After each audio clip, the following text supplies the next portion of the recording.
शुभ सकाळ पिलामाने शिक्षा संयोग कार्यक्रम को तुम मन को स्वागत। आज आम तृतीय श्रेणी आम भाषा आम साहित्य बहिर भाषीजा मोर कागज डंगा पद्यटी को पढ़ा। तुम्हें तो सब कागज डंगा तैयारी करथिबो पानी सुरे भसैथिबो। अच्छा, कागज डंगा भसैला बेले तुमको किपरि लागे कहलो? भारी भल लागे ना?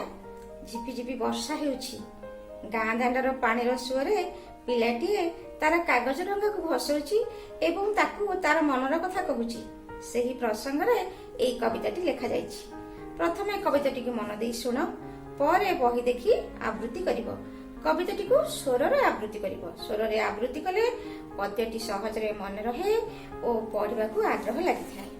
पवन बहुछि झिपि झिपि मेघ बरसई, बिजुली चमके घड़घड़ी डाके रही रही।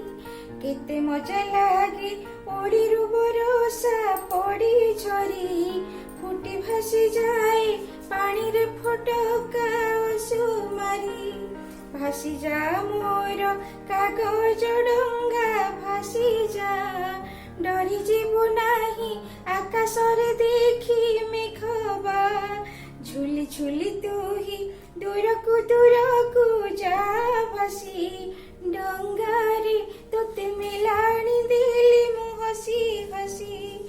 डंगा रे तोते मिलाणी देली मु हसी हसी। पवन बहुछि, झिपि झिपि मेघ वर्षा हेउछि, मझिरे मझिरे बिजुली घड़घड़ी मारुछि। ओळीरू वर्षा पानी झरी असुमारी असंख्य पानी फटका फुटी भासी जाउछि।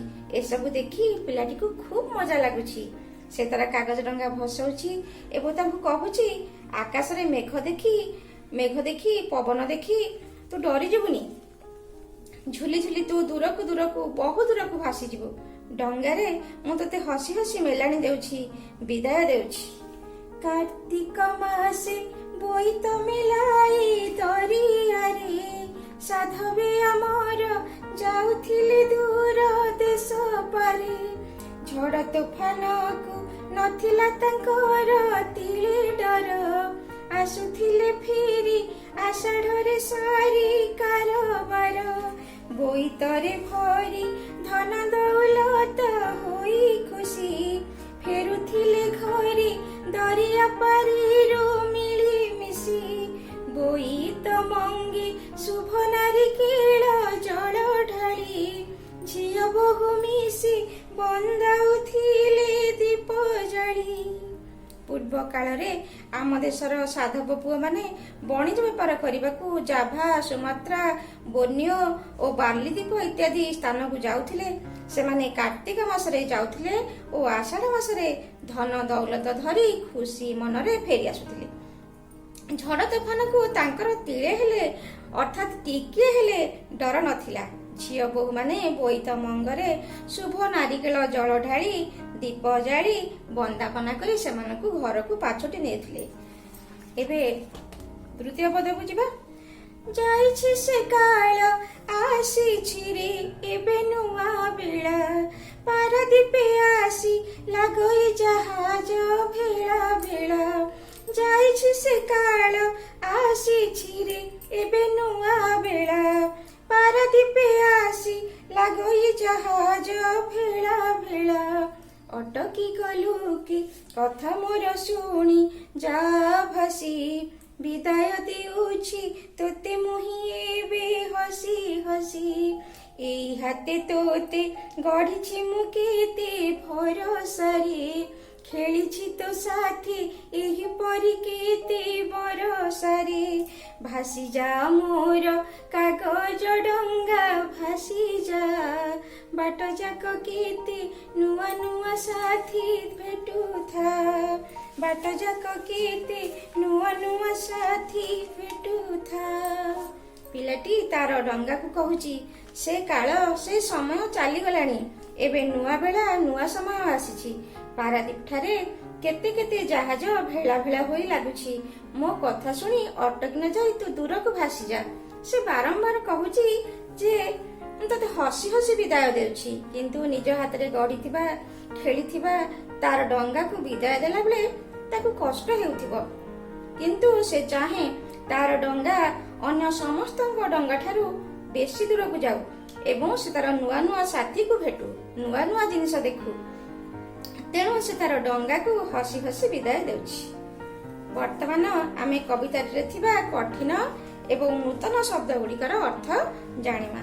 ଓଳି ହେଉଛି ଛପରର ଶେଷ ଭାଗ, ଅସୁମାରୀ ଅର୍ଥ ଅସଂଖ୍ୟ, ବା ହେଲା ପବନ, ଯେମିତି ଝୁଲୁରେ ହାତୀ ଝୁଲୁ, ବା ପାଣି ଖାଇ ଫୁଲୁ, ବା କଲେ ବସା ଦୋହଲୁ ଥାଇ, ବା କଲେ ପବନ କଲେ ବସା ଦୋହଲୁ ଥାଇ, ବାଇଆ ମାର କି ଯାଇଥାଇ।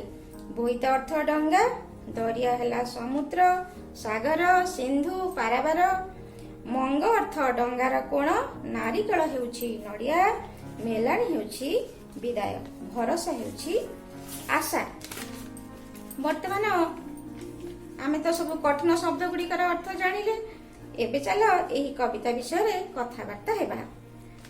ବର୍ଷା ହେଉଥିବା ବେଳେ ଆକାଶରେ କଣ ଦେଖାଯାଏ? ଯେମିତିକି ଆମେ କବିତାର ପ୍ରଥମ ପଦରେ ପଢିଲେ, ପବନ ବହେ, ଝିପି ଝିପି ମେଘ ବର୍ଷା ହୁଏ, ବିଜୁଳି ଘଡଘଡି ମାରେ। କେଉଁମାନେ ଆଗେ ବୋଇତରେ ବଣିଜ କରିବାକୁ ଦୂର ଦେଶକୁ ଯାଉଥିଲେ? ଆମ ଦେଶର ସାଧବ ପୁଅମାନେ ବୋଇତରେ ବଣିଜ କରିବାକୁ ଦୂର ଦେଶକୁ ଯାଉଥିଲେ। ଏହି କଥା କବିତାର ତୃତୀୟ ପଦର ଦ୍ୱିତୀୟ ଧାଡିରେ ରହିଛି। ସାଧବ ଆମର ଯାଉଥିଲେ ଦୂର ଦେଶ ପାରେ। ସାଧବ ମାନେ ବଣିଜ କରିବାକୁ ଯାଇ କେବେ ଫେରୁଥିଲେ? ଆସୁଥିଲେ ଫେରି ଆଷାଢରେ ସାରି କାରବାର। ସାଧବ ମାନେ ବଣିଜ କରିବାକୁ ଯାଇ ଆଷାଢ ମାସରେ ଫେରୁଥିଲେ। ଝିଅ ବୋହୂ ମାନେ କିପରି ବୋଇତ ବନ୍ଦାଉଥିଲେ? ଝିଅ ବୋହୂ ମାନେ ବୋଇତ ମଙ୍ଗରେ ଶୁଭ ନାରିକେଳ ଜଳ ଢାଳି ଦୀପ ଜାଳି ବୋଇତକୁ ବନ୍ଦାଉଥିଲେ। ବୋଇତ ମଙ୍ଗେ ଶୁଭ ନାରିକେଳ ଜଳ ଢାଳି ଝିଅ ବୋହୂ ମିଶି ବନ୍ଦାଉଥିଲେ ଦୀପ ଜାଳି। ଆମ ରାଜ୍ୟର କେଉଁଠି ଭେଳା ଭେଳା ହୋଇ ଜାହାଜ ଲାଗୁଛି? ଆମ ରାଜ୍ୟର ପାରାଦୀପ ଠାରେ ଭେଳା ଭେଳା ହୋଇ ଜାହାଜ ଲାଗୁଛି। ପାରାଦୀପେ ଆସି ଲାଗୋଇ ଜାହାଜ ଭେଳା ଭେଳା। ପିଲାଏ, ଏହି ପାରାଦୀପ ଆମ ଦେଶର ବୃହତ ଗଭୀରତମ ବନ୍ଦର। ଏହା ଜଗତସିଂହପୁର ଜିଲ୍ଲାରେ ଅବସ୍ଥିତ। ଏଠାରେ ସାର କାରଖାନା ରହିଛି। ପାରାଦୀପ ବନ୍ଦର ବଙ୍ଗୋପସାଗର କୂଳରେ ଅବସ୍ଥିତ। ତାହେଲେ ଆଜି ଆମେ ଭାସିଯା ମୋର କାଗଜ ଡଙ୍ଗା ପଦ୍ୟଟି ଆବୃତ୍ତି କଲେ, ନୂତନ ଶବ୍ଦ ଗୁଡ଼ିକର ଅର୍ଥ ଜାଣିଲେ, ତାର ପ୍ରଶ୍ନ ଉତ୍ତର କଲେ। ଆଚ୍ଛା ପିଲାଏ, ଆମେ ମଧ୍ୟ ଚେଷ୍ଟା କରିବା ଏଇଭଳି କବିତାଟିଏ ଲେଖିବାକୁ। ମୁଁ ତୁମକୁ ଗୋଟିଏ କବିତାର କିଛି ଅଂଶ ଲେଖିଛି, କିଛି ଅଂଶ ଶୂନ୍ୟସ୍ଥାନ ରଖିଛି, ତୁମେ ତାକୁ ପୂରଣ କରିବ। ମୋ କାଗଜ ଡଙ୍ଗା ସବୁଠାରୁ ଦୂରକୁ ଯିବ, ବାଟରେ ଡ୍ୟାସ୍ ଡ୍ୟାସ୍ ଡ୍ୟାସ୍ ଦେଖିବ। ମୋ ଡଙ୍ଗାରେ ଡ୍ୟାସ୍ ଡ୍ୟାସ୍ ଡ୍ୟାସ୍ ଥିବ, ତାକୁ ଡ୍ୟାସ୍ ଡ୍ୟାସ୍ ଡ୍ୟାସ୍ କହିବ। ଏହାର ଶୂନ୍ୟସ୍ଥାନକୁ ପୂରଣ କରିବ ଏବଂ ତାର ପରବର୍ତ୍ତୀ ପଦ ମଧ୍ୟ ଲେଖିବାକୁ ଚେଷ୍ଟା କରିବ। ତୁମେ ପିତାମାତାଙ୍କର ସାହାଯ୍ୟ ମଧ୍ୟ ନେଇପାରିବ। ମୁଁ ପିଲାମାନେ ଆଜିର ଶିକ୍ଷାଦାନକୁ ଏଇଠାରେ ରଖୁଛି।